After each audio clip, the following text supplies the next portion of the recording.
Hey guys! Welcome back to my YouTube channel. For those who are new here, hi, I'm Marjorie Denise or Marj. And since it's the month of August and my online classes will be starting in a week or so, I decided to start on doing college or school-related videos here in my YouTube channel. So for those who don't know, I am an incoming sophomore student in the Ateneo de Manila University, taking a bachelor's degree in AB Communication. So for today's video, I decided to share with you guys some of my freshman experience, specifically during my OrSem, and as well as some of the important things freshman students should know, and some other tips as well. So without further ado, let's get started.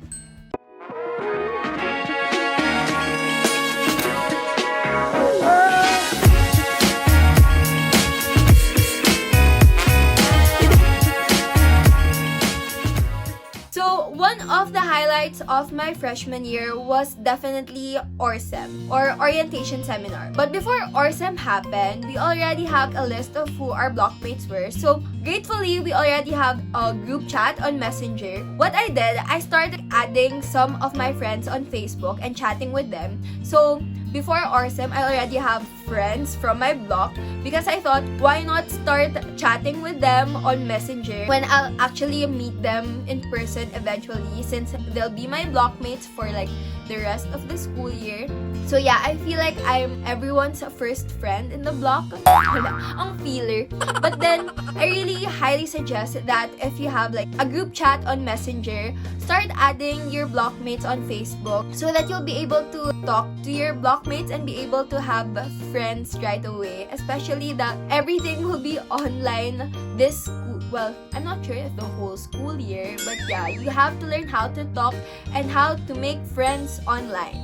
So, what is OrSem and what happens during OrSem? So, OrSem is actually an annual event in the Ateneo. It's actually their way of helping the freshman students adjust and also prepare them in their college years in the Ateneo. So, one of the things that happens during OrSem is talks. There are a lot of talks from professors, from alumni, and as well as from undergraduate students. They share their experiences in Ateneo, and they also discuss like the academic system, the student life, org life, and a lot more.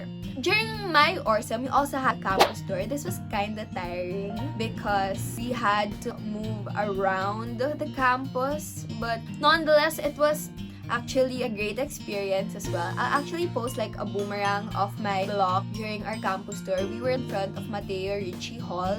I actually felt overwhelmed with the Loyola School campus because I never really knew that it was that big. Although I studied in Ateneo Senior High School, I never really got the chance to move around the Loyola School campus until OrSem happened.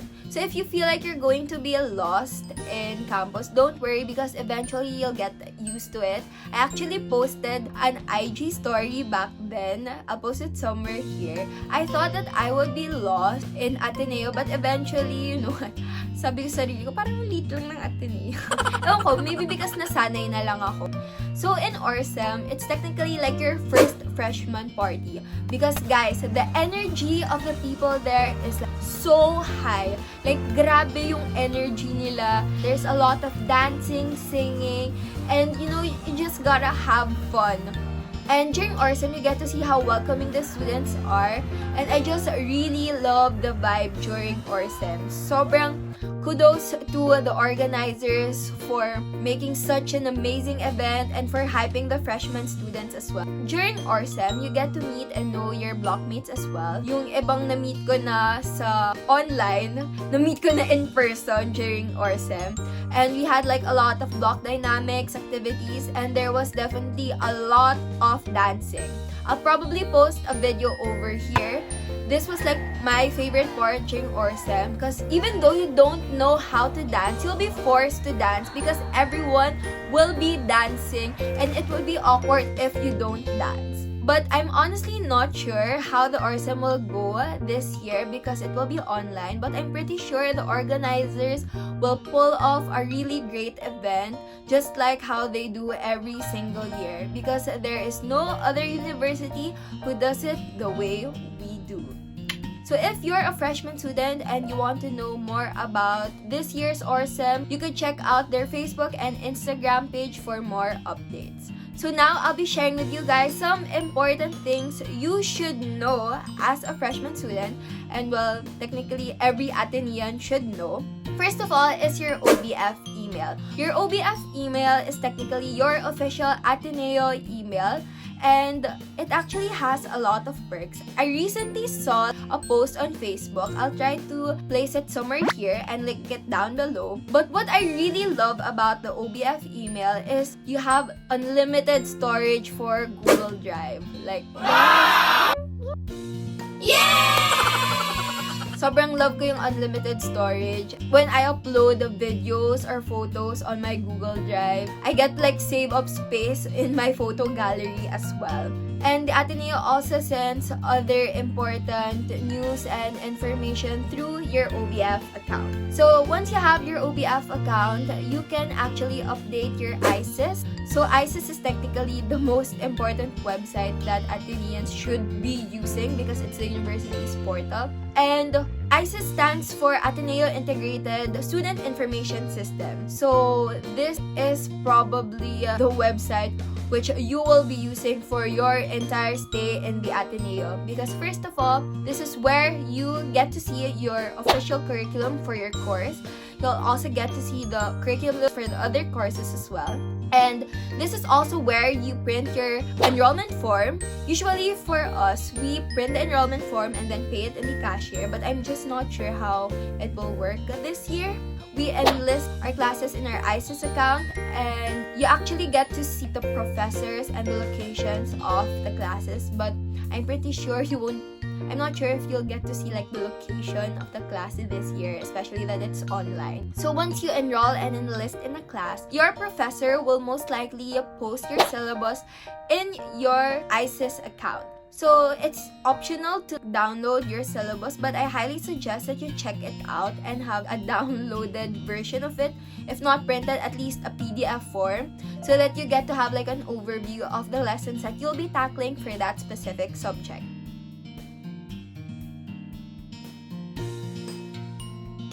Also, in your AISIS account, you'll be able to see your grades for your midterms and for your finals.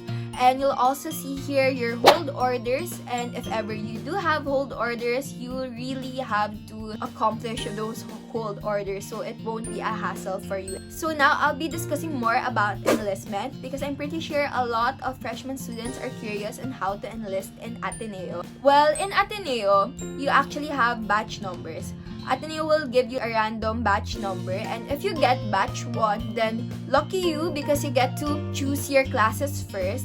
And there's actually a specific time slot, so make sure you don't miss your time slot, or else you'll be enlisting in the last batch and you wouldn't want that to happen. You'll be left with like really minimal options for your classes. So when enlisting, make sure that you're really fast because guys, parang Hunger Games kapag nag-enlist, as in paunahan talaga. Paunahan talaga. Paunahan talaga. As in. So make sure that you have like a fast Wi-Fi when enlisting. Oh, by the way, for the freshman and sophomore students, they don't really have to worry much about enlistment because most likely their classes are pre-enlisted. But during my freshman year, most of the students would enlist in 3 subjects. So those 3 subjects are PE, foreign language, and natural science. But for my case, since I'm a varsity member, I no longer have to enlist for a PE because we're technically exempted since we have training. But for my foreign language, I took Spanish. There's actually a lot of foreign language to choose from, but I opted to choose Spanish because I actually learned the Spanish back when I was in grade 8. At least I know I have like a basic knowledge of it. And they said almost all the Spanish profs are good. So, might as well take Spanish. And for natural science, most of the time you have like 4 options. So, those 4 options are environmental science, physics, chemistry, and biology. In my case, I took environmental science because a lot of people were saying, oh, ECA ang N by side. But guys, wag kayong ma-scam. So, I highly suggest that you choose a natural science that you're really interested in. But they said that physics is the hardest. And chemistry is quite okay. And biology is more on memorization. Well, N by Sci is actually more on application. It's actually challenging. So, don't pick N by Sci just because people say it's easy. Oh, and by the way, I'll be linking down below a PDF file on how to enlist. This PDF file actually helped me a lot, especially when I was enlisting, because I really didn't know how to enlist. And also, there's actually a how to enlist section in your AISIS account, so you might want to check that out. Also, make sure to enlist your class as well. Back then, I had an 8 a.m. to 2:30 p.m. class straight. Guys, di ko naisip na sobrang important ng break. As in, tinuloy-tuloy ko talaga siya. And honestly, I won't do that again. As in, yung classes ko from Sexy to Bellarmine Hall to CTC, then to Social Science Building. I'll try to make an illustration so that you could somehow imagine how far I walked.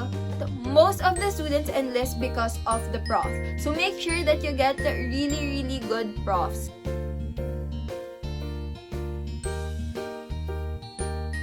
And there's actually a group in Facebook. It's called Ateneo Profs to Pick. You can actually join that group, and it's actually helpful, especially for Ateneo college students, because you get to somehow learn more about that certain prof, because there are a lot of reviews from previous students as well, so you'll be able to somehow know if this prof is a terror prof or this prof is somehow a chill prof, and etc. So choose your class as well, especially that it's online. I'm pretty sure medyo mas maluwag naman siya ngayong online since magiging quarterly na yung classes. And also, since I mentioned Ateneo Profs to Pick, that is actually just one of the many groups you can join. There's also what we call Ateneo or University Trades. It's like a buy and sell group in which you can buy stuff. For example, if you want to buy second-hand books, I really suggest that you look for books in those groups so that you could somehow get a discounted price for the books, because most of the books in Ateneo are not really used. Like, hindi siya sobrang gamit na gamit. Ganun. And there are actually profs who don't really require you to buy books and also allow PDF files. Like, for example, in my comm class, I opted to buy a book since, I don't know, I'm used to using books and highlighting stuff. But I also have blockmates who just use a PDF file of our communications theory book. So, it's really up to you if you want to use a book or like a PDF. Well, depending naman talaga sa prof. Kasi, yeah, iba-iba yung preference ng mga profs talaga. So, that's about it. If you reach this point, comment down below this eagle emoji because it just really reminds me of Ateneo. And also, for the freshman students watching this video, I really hope that you find this video really helpful and informative. I do hope that you'll be able to enjoy your stay in the Ateneo, even though if your first few months will be online. I do hope that you'll be able to make new friends and be able to make the most out of your stay in the Ateneo. So, thank you guys so much for watching. If you liked watching this video, give this video a thumbs up and don't forget to subscribe to my YouTube channel. Also, if you have any other questions about college life or about Ateneo, comment them down below and I'll try to answer them all. Thank you guys so much for watching and see you on my next video. Bye!